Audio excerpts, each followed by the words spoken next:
Dioner Navarro is a guy who's kicked around for a lot of years, starter for a while, backup most of the time. What do you think the Blue Jays see in him? Is he a number one or is he a number two? Well, I think, Bob, that they're paying him number $1. I think, given the amount of money that we're seeing in the reports today that they're going to pay him, and that's not what you would give a backup, I don't think. And I do think it means JP's out of town. I think you're going to keep Totally around to catch Dickey. So I think by default, he's going to be your number one guy. He did make an all-star team with the Rays some number of years ago. The potential's there. I think he kind of lost his way a little bit as a major league catcher for a couple of years for whatever reason. But I think recently we've seen him get back to being a number one. And I think he is a guy, and I think he is a very different catcher than JP. JP was big-time power with questions about his ability to handle the staff. Navarro's maybe a bit of a different guy. I think he's developed himself into a much better defensive catcher.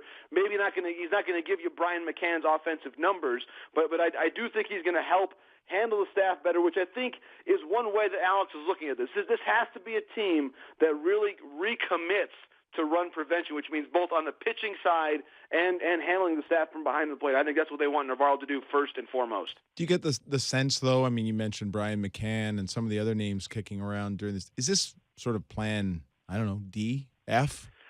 It's a great question, Damien, because I checked on this earlier, and I asked somebody, did the Jays make a real strong play at Brian McCann? And I was told no, that was not a guy that they were really prepared to go into that economic stratosphere, and we saw obviously the amount of money he's getting from the Yankees, which is substantial. So I think that they weren't really going to be able to play in that ballpark. I really thought Carlos Ruiz would have been maybe more what they needed, and I think maybe more along their budget. I think Navarro, you could maybe say, is like a Ruiz light. I think he's not maybe as proven as Ruiz offensively or defensively, but I think he's good enough, and I think he will present something very different than Arencibia. And as for Arencibia, with his midnight deadline coming up to tender contracts, it is my understanding the Jays are still having ongoing trade conversations with at least one team, and this really acts as something of it's kind of a soft trade deadline for guys that a team is not really sure they want to give them what their raise is going to be in arbitration. They shop like crazy to try to find a team that does like them at that value. That's why you're hearing rumors today about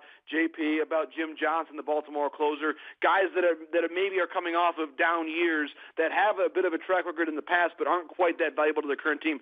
That's why you're hearing that JP's name is out there. And I do expect one way or the other, if they trade him or if he's just non-tender, I think this is probably JP Arencibia's last day as a Blue Jay. So, don't they have to tender him before they trade him?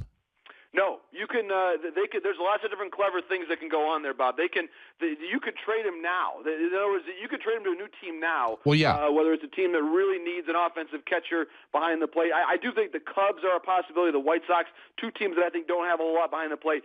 Those teams can take him now and then basically say, well, we're going to give you either $5 million now. If you don't accept it, we'll just send you on your way and you'll be a free agent. So there's lots. You can make different types of trades like that, and even give that team a few hours to negotiate, almost like a restricted free agent rights period at the end of a hockey season, kind of similar to that. And basically, it gives you until midnight to work that out. So I think there's going to be a lot of action. It may not be huge names, guys, but I think you're going to see a lot of action, a lot of names, rumors over the next 6 hours or so.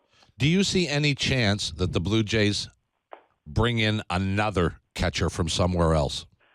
I would say unlikely because Jimenez, the catcher at AAA this year, did a pretty good job. And I think that they like his ability as potentially a catch-and-throw guy that I think may, if there was an injury, I think he's a guy that could step in. So I think it's going to be this group. I think it's going to be Navarro starting. It'll be totally backing up, and it'll be Jimenez there in the minor leagues. It's going to be an option if there's an injury. So I think that's probably how they'll go. They may bring in one more catcher on a minor league invite, something along those lines. But I do think that Navarro is their guy, and then the main focus, I think, has to be on the mound. I think second base, maybe they go with Goins as a bit of a part-time thing with his tourist. But I think a lot of things, and I talked to an agent here tonight, guys, about the way that the market is playing out. And if you have interest in the high-end pitchers like Tanaka and Irvin Santana, I think everybody's holding up to see what happens with this Tanaka posting situation with the Japanese league. That is holding up a lot of things. And if I'm a Blue Jays fan, I am encouraged by the fact that my team has not done anything because they're at least waiting on that because they have some interest in playing on the high-end part of the pitching market. So if the Blue Jays, if this is their move they're making here, and so it looks like this is what they're going to do, and let's assume Arencibia moves on, but it's unlikely, I would think you'd agree, a great deal would be coming back. What's their next move? What are they looking at now? I think it's pitching, Damien, and Yeah. I think you're right. We'd be talking about a low level, probably a non-prospect type of a guy. This is a fairly, this is the player to be named later type of a trade. This is not going to be a big time prospect coming back for JP at this point. And I think pitching will be the next item, and I think that everybody's waiting. My sense is that the posting situation will be resolved in the next week or so, one way or the other. I don't think MLB wants the whole business of the free agent market to be delayed by this, because obviously next week is a big week. It is the winter meetings. Typically a lot of things start happening there. So I think people are waiting on Tanaka to see where he goes. I think the Dodgers and Yankees are still the overwhelming favorites there. But I think the key thing is if Tanaka is off the board, then an Irvin Santana, then you're thinking about Garza. Arroyo for me is a little bit too much contact for that ballpark in Toronto. But I think Garza and Santana, you want to. I think the Jays need to have some guys with big stuff. It's the American League East. You got to have guys with stuff to really get it done. So I think that's why Santana, Garza are much more options than Ricky Nolasco, who, for example, went to the Twins. I don't really see Nolasco as being a strong option for the Jays at any point, because he's a guy that I just don't think can really get it done in the American League East. So Navarro caught Garza. Does that matter?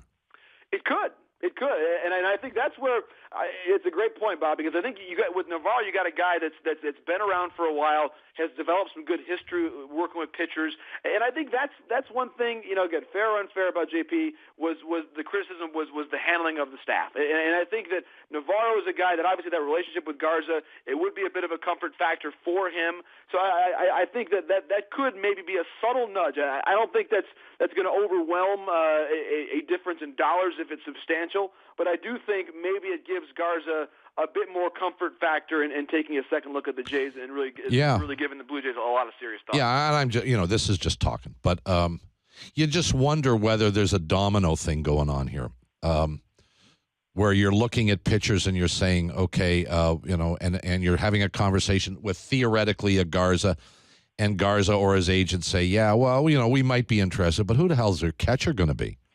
And and you can imagine that conversation, right?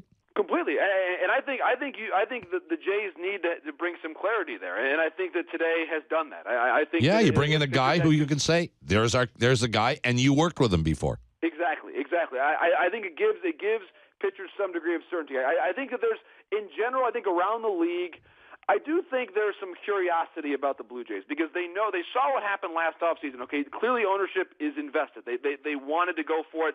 It didn't work out. I think now players, probably free agents are taking a step back and saying, okay, what's their next move? Are they still going to go for it and really try to get as many players as they can? And obviously the fact that they haven't come out there and traded Batista or Encarnacion or Reyes or Dickey or Burley. I mean, I think if they were going to go the opposite direction in a huge way, we'd know about it by now, and they haven't. So I take that as a good sign. And I think that it's all about building a little bit of credibility and having the franchise be an organization that free agents think about when they want to make that decision. And they know it's a hard place for pitchers to go to. That part is clear. You're going to go into a homer-friendly ballpark in a homer-friendly division. So I think that aspect of it, you probably do have to pay a bit of a premium for free agents, because as we saw last offseason, the big play was through trades, not free agency when it came to the pitcher. So I think you much like Texas when they were trying to get some credibility back with Nolan Ryan some number of years ago, you have to almost do it through trade and changing the culture of pitching before you get free agents to say, you know what, I want to go pitch at Rogers Center, because they know it's a hard place to pitch.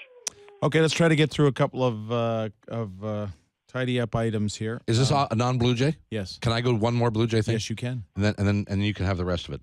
The rumor, the discussion that won't go away, and I don't like. I don't want to say that this is out there as a rumor, because those have no validity, really, rumors. But I can't get rid of the every time I turn around and talk to somebody baseball related in this town, this Batista is going. What do you hear? I have not heard much, Bob. And there was, of course, that rumor about Philadelphia at the yes, I know. GM meetings. It was funny too, because that night I texted Jose and I said, "Hey, you hear anything about this?" And his response was, no, am I in it? And I said, yeah, that's the rumor. He started laughing. He's kind of laughed about it. But I think that, to me, we have not heard a lot about this. Obviously, in terms of a concrete situation, I do think. I would not totally rule it out because we've seen Alex operate before. He is a guy that he's not big on saying, well, this guy's untouchable, I would never trade this player. I think Alex listens on everything. He always has a lot of different possibilities out there.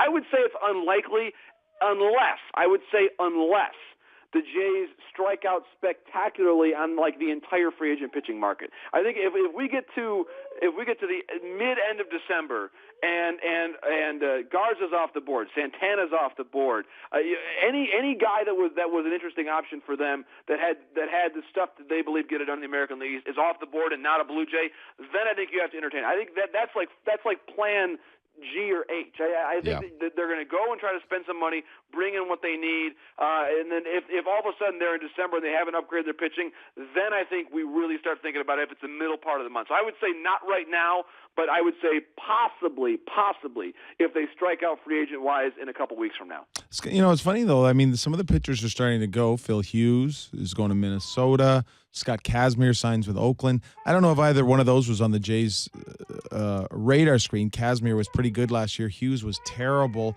Do you see either one of those guys being a guy who could have been a fit in Toronto? Maybe just from the standpoint that they both had success in the American League. And I'm glad, Damien, that you brought up Kasmir, because here's an important point to make about him. This guy was pitching an independent ball, back in 2012, signed on a minor league invite with the Indians, and he ended up putting together a tremendous season for them, and now gets a $22 million contract for a guy that basically pitched for $1 million or $2 million this past year for Cleveland. Yeah. The point there is, pitching is so hard to predict, and as much as you want to go with the known quantity who's coming off a good platform year, like Greinke would have been last year or Santana is this year, on some level, it rarely works out this way, but you're almost better off accumulating a number of guys that are maybe bouncing back, and you feel like you're going to be able to have some success with one of them. Now, the Jays sort of tried that last year. It didn't work out, but I think, Damien, I'm glad you brought up Kasmir, because that is something that gives you tremendous pause, because you look at Kasmir last year and you said, you know what, why don't I just take a flyer on a Roy Halladay, for example, coming off an injury? Somebody of that type. A Josh Johnson. Yeah, exactly. Mm-hmm. Josh Johnsons of the world. I mean, that's why, guys, the general managers of baseball have such a hard job, because it is so much about who's healthy, and health a lot of times the pitchers is a roll of the dice. You might buy one healthy year, two unhealthy years, however it ends up being with a 3-year contract. But that's why this game is so difficult to predict, because it's all about health, and Kasmir is a perfect case of that. Now, there may be no other guest that we have on a regular basis that has more difficult time with the assignment I'm about to give you, JP, but I have great confidence you can do it in 30 seconds or less. I hate these, but go on. In 30 seconds or less. What's going on with Cano and the Yankees? $80 million apart. Does this get done, or is there anybody else who's starting to fish? I think it's going to get done, Damien. I think ultimately Cano is going to go back to the Yankees. That is where he belongs. I think they have the money to spend on him. I think on some level they're waiting again on the Tanaka thing. But I do think there are teams that Cano does make sense for. I think the Baltimore Orioles, I think Seattle, but it's going to be very difficult for there to be a team that comes in with Cano and gives them a better overall opportunity than what the Yankees can give them.